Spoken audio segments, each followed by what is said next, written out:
Hi. Well, this is take 2 on this journal. It's from 8/21, the first of that day, and the Mayan day was toward the end of the Trecina. It was 12 Flint. All this heaviness and silence, and now things really begin to flow. I've got to admit that I hope that it lasts. Silly, I know, since the only true constant in 3D is change. Oh well, it is what it is. No sense trying to pretend or to be what we're not. It's not a human perfection we're after. Too bad nobody told us that, right? Oh well, better late than never, as it is said. There's no need to be humanly perfect, which is good since we can't do that anyway.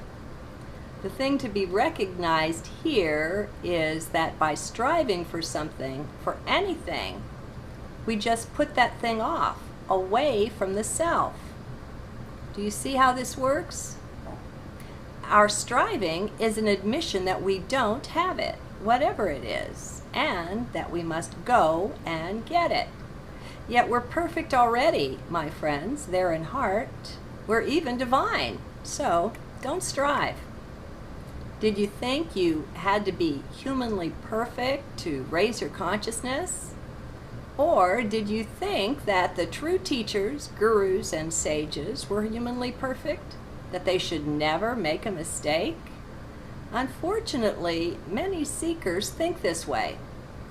It comes of being stuck in the mind's way of viewing things. Of course we're not humanly perfect. We're divine. We're not even human. Our perfection lies elsewhere. It lies within. We're taught to strive for that human perfection, as if just by saying and doing everything just right, and looking right too, we could somehow win the prize, get top place in the consciousness race. Well, that's worth taking a closer look into. What are we after there, and why? Do you know? It is mind who tries to make us a perfect human. It learns all it can and strives to live up to that. We pick the best teachers that we can find and then try to emulate them, all the time not knowing how far off this is from what we truly want. We're doing fine, actually, for not being taught and considering the crazy things that we were taught. But still, it's time to come up higher and take another look. There is no need to strive for perfection. Let that sink in. When it does, feel the relaxation begin to settle into your body. No need to strive for perfection. Your body will tell you by this action how deeply you were striving for this perfection, how hard you tried. So let it sink in that you can drop this now completely. Let yourself relax. There is no need to strive for what you already are. Now, sure, I know it sounds crazy. How can I possibly be perfect, you say? Just look at me. Look at the mistakes I continually make. How can this be perfection of any kind? Glad you asked. You are looking with eyes of mind. Shift down into heart now, so we can take a new look. Come on, center down in the middle of your chest. Just place your attention there. Imagine a big yellow smiley face with great big ears on which we can hang the great big glasses it's wearing. And that's to remind us to look out from heart and to listen from there too. Now, what is this perfection we seem to be after anyway? Of what does it consist? Forget mind's take on the whole subject. Stick with heart where you won't go wrong. Keep settling in there. Anytime your mind wanders, just go back to the big smiley face and park there. What is this perfection we all seem driven to pursue? Do we understand it at all? I suggest that the huge majority of us don't. Now, I'm not saying that I do either, just that I have some ideas to share on the subject. So, let's both find out what they are, as I don't really know either. This comes from that deep within, these journals. When we're here in heart, we can be in contact with the divine presence there. It's a good thing to merge with that, since it is us, just at a higher level that we're not quite used to calling on or owning as the self.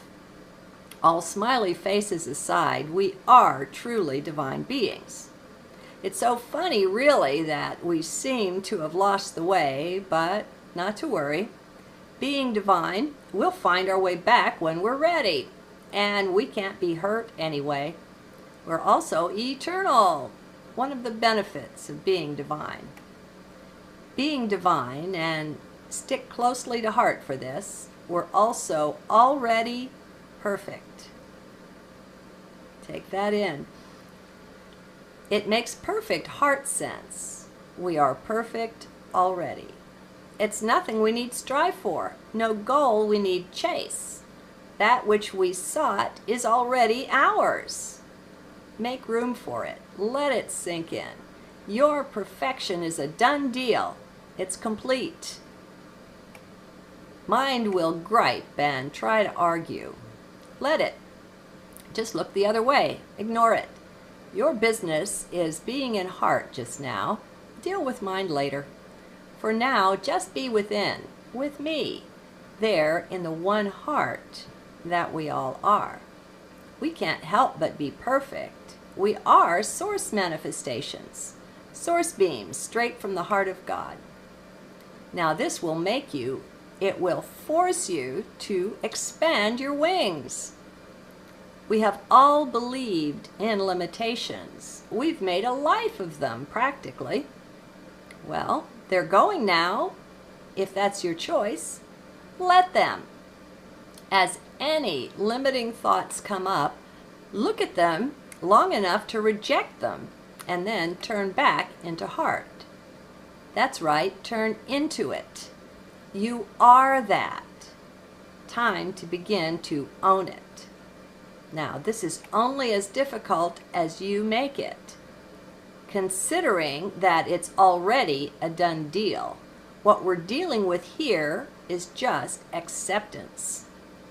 Can you make room for this new view of yourself? Well, sure you can, so the question becomes, will you? Will you at least choose not to reject it outright? The choice is always yours. The biggest work you'll do here is cooperation with your inner self. To cooperate is to actively use your free will. If you are divine, well, it's pretty clear that doesn't apply to the body, right? All bodies have their seeming flaws and foibles when looked at from the perspective of mind. But wait, let's take another look. What if that particular body you have there were actually perfect? Could you at least entertain the possibility? Let's go for it. Each of us comes into this lifetime wanting to accomplish certain things. We're also a product of all of our other lifetimes, so they too have their influence on the body we're wearing. Right down to the way our cells and molecules are arranged, they're actually perfect. How could they be that, you ask? Do consider there is no better or more perfect body on earth for you at this time, but that particular one. It is custom designed for you and for this lifetime. It simply couldn't be better. Now, we're not talking about the cold, calculating perfection measurable with spreadsheets and statistics. We're talking perfect for you. That's the difference. Let it in. Perfect for you. For what you set out to attain and accomplish here this time, this is the ideal body. Source wouldn't have it any other way. We're talking about perfect for the task at hand, for the now of it. From the too thick hair to the crooked teeth and the trick knee, it is perfect for you. You have things you want to accomplish, and your body is the vessel to take you there. Someone else's body just wouldn't do. I draw your attention to the case of Anita Moorjani, the lovely Indian lady living in Hong Kong who had quite an extensive NDE, a near-death experience, in 2006. She was admitted to the hospital with not only stage 4B cancer, but also her body swollen with organ failure. She was given only a matter of hours to live. She was in coma. During her afterlife experience, she was greeted with her actual perfection. She realized just who she really was and the beauty and awesome perfection of that. To hear it as she shares it is just magnificent. Plus, she's written a book, Dying to Be Me, that I highly recommend. I can hardly read a chapter at a time. It moves me so deeply that I can no longer read through the tears. She wrote it from heart. Anyway, Anita was given the choice of staying there on the other side or coming back into her body to resume her life. She thought it rather ridiculous initially. Why go on back into a suffering, dying body? What possible good could that be, she wondered. As her experience continued, she came to realize, though, that everything had suddenly changed. All of her attitudes and ideas about life had been far off from the truth. She was both a people pleaser and lived her life in fears of various sorts. Well, on earth, she didn't know herself at all, didn't know who she truly was. Now that she'd had a taste of a higher dimensional perspective, she realized all of this. She also saw the divine beauty and perfection that she truly was, and that all of us are. What that meant, she was told, was that should she choose to return, her body would heal within days, almost instantly, rather than continuing to suffer and die, and rather than taking months or years to come back into health and wholeness. So, she chose to come back. Her case is extensively documented because the doctors just couldn't believe what seemed to be happening. There was no room in their belief systems for this kind of a healing. It made no sense to them. They just knew that that cancer was in there, hiding somewhere, and so they continued giving her chemotherapy, even though she didn't want it. They took no end of pictures and tests and biopsy even, and at some point they just had to admit it. She was healing that fast. Anita's story is many things, but what I want to share here is that it is largely a change in attitude and beliefs. These were at the base, the core of her healing. If you can see it, our beliefs are what creates our body. Fear brings on illness, guaranteed, unless you work through it. I could go on, but I just want to point out that it was her change of mind, of beliefs and attitude, that brought about her lightning-quick healing. Do you see? Not everyone who has an NDE heals like this, it's true, but she's not the only one either. Mel and Thomas Benedict and many others were in terminal stages of various diseases and had the same or similar experience of the complete or almost complete healing. It isn't rare. It also illumines how much control, well, potential control, we have over our life and our body. Yet it requires our participation, our cooperation with light to bring this about.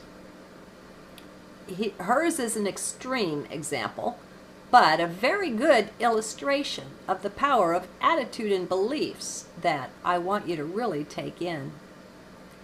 I'll give you a couple of links to her interviews, but there are many more. I suggest you keep watching and listening to help take it all in, to help you change your own beliefs. It doesn't take nearly dying to come to this conclusion, this respect for the power of beliefs and attitude.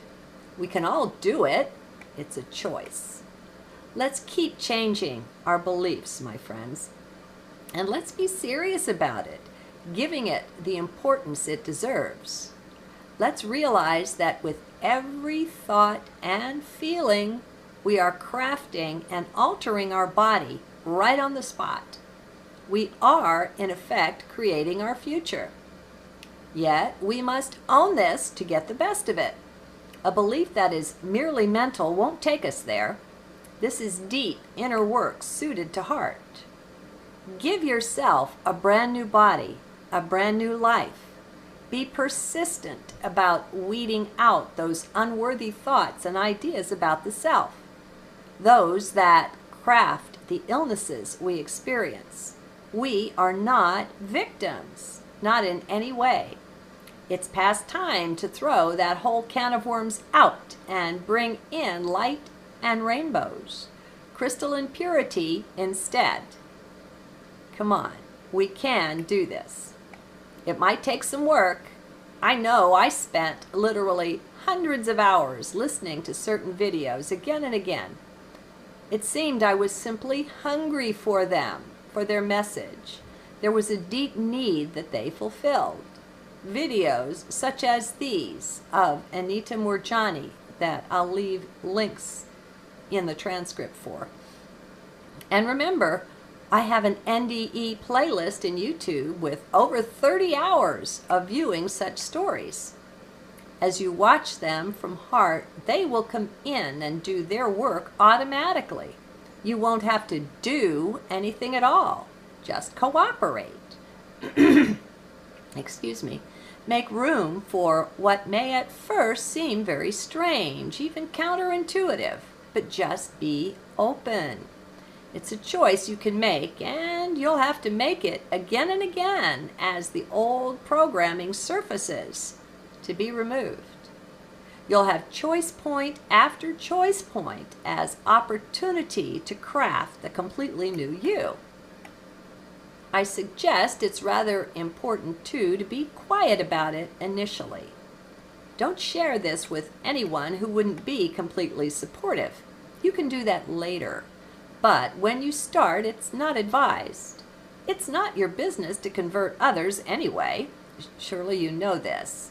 If you don't yet, maybe it's because you're still in mind. The only one we are in charge of is the self. Let others alone. And then later, once you are much more anchored in the new understanding, heart may lead you into sharing it more broadly. We never know. It's just a matter of finding heart flow and then riding along with it and in it. It's a really joyful journey as well. With surprises at every turn, you'll discover things you had no idea that you knew there inside. As Source dances you, they will come out. So you'll all be amazed, you and the ones who are your listeners. Love the self. Make way to realize your own divinity. How perfect that is. Though your true perfection is in spirit, in higher self and source, yet it is reflected here below, in lower frequency. Every challenge and blessing you encounter, you'll find you are prepared for them, perfectly so. But you won't be able to see this until you make room for it. Become sufficiently empty and open, is what I mean. Like Socrates, we come to know that we know nothing, not really. All that the mind holds dear will be seen as tissue paper, good for flying kites and not much more. Those things, those thoughts and beliefs held on to, do but get in the way of your trek into the higher regions. So let them all go. Be willing to explore your own inner emptiness. It is there for you. But again, you must cooperate. No one's going to force this down your throat. This is a strange journey, like nothing else you've ever undertaken. There is much of the roller coaster in it, this trek out of head and into heart. There's simply nothing else like it, nothing with which to compare it. Be brave and courageous. Be a true adventurer. Set out to have fun, and you shall. Set out to fail, and you can do that as well. Tend to your garden of belief with loving care. We'll all be doing what we now call miracles not too long from now, and they will seem perfectly natural at the time. We'll be danced into it. So you can see that a great deal of openness is required to take the full ride, which is what most of us want. Be prepared for more and more of your current life to shift and change, or fall away. Detachment is the need of the hour and many hours on this trek. What you are attached to will bite your behind again and again until you see the wisdom in just letting it go. Hold no expectations of any kind either. Sure, envision the best and highest that you can as we jointly craft the new Mother Earth, the new day that's already dawning. That's fine. But for yourself, hold out no expectations. They contradict emptiness. Plus, they take you out of the present. Expectations are always about future. Lest this seem a contradiction with the new earth envisioning I just suggested, let me be more clear. This envisioning work is a part of your now, of the new day we are cooperating with to help bring it about. As for a new you, however, you are so far vaster than any human being could imagine. Therefore, to put thought to your future would serve only to limit you. Emptiness is much better. I hope you can see this. This work we're engaged in is very deep, the deepest we've ever undertaken. Don't limit the self, not in any way. You'll soon see that all ideas and thoughts contain limitations. So do words, so be careful how you use them. Among the many things we're becoming sensitive to will be language, our use of words. We'll begin to see how we make of words nooses, chains, and traps. Well, you just won't want to continue on in that way. This will all come on naturally to the heart that is true in its desire to be the fullness of all that it can be. Effortlessness is a good thing to remember. So when you catch yourself pushing yourself in any way, do pause to remember. It's effortless. No hard work required. It's already done. Make room for that. No more hard work. Only pursuing our joy. Unfolding like a flower. Are you ready for a life like that? Truly, in spite of the way things look in the world, you can have this. It can be yours. Completely morphing from the way you see things now. We're taking our power back from all those externals in which we vested it. People, things, even places, organizations, various beliefs that gut our power.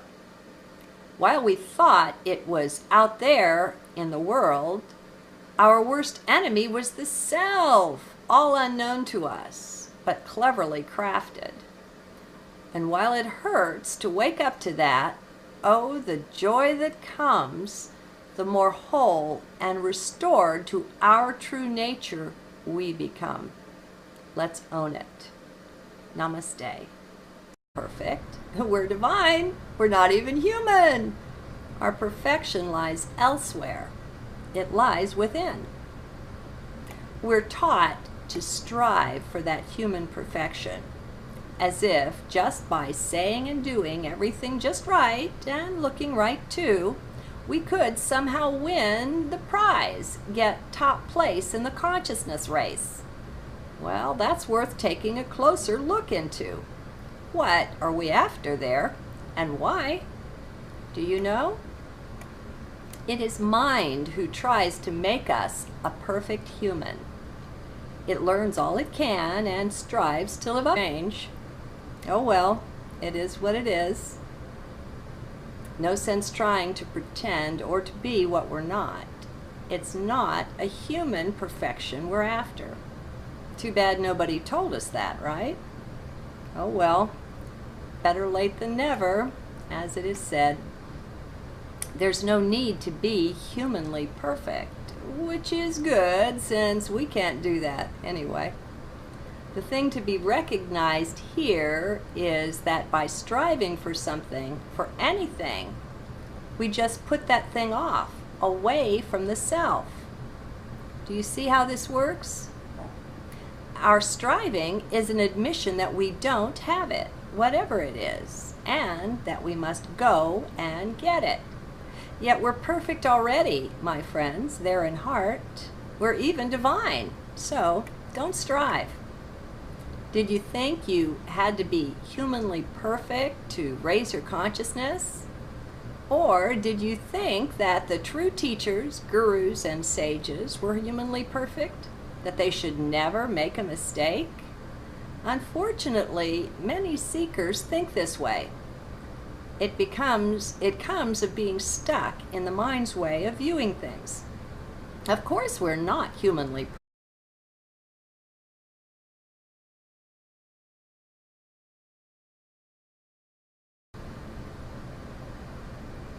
Hi. Well, this is take 2 on this journal. It's from 8/21, the first of that day, and the Mayan day was toward the end of the Trecina. It was 12 Flint. All this heaviness and silence, and now things really begin to flow. I've got to admit that I hope that it lasts. Silly, I know, since the only true constant in 3D is to that. We pick the best teachers that we can find and then try to emulate them, all the time not knowing how far off this is from what we truly want. We're doing fine, actually, for not being taught and considering the crazy things that we were taught. But still, it's time to come up higher and take another look. There is no need to strive for perfection. Let that sink in. When it does, feel the relaxation begin to settle into your body.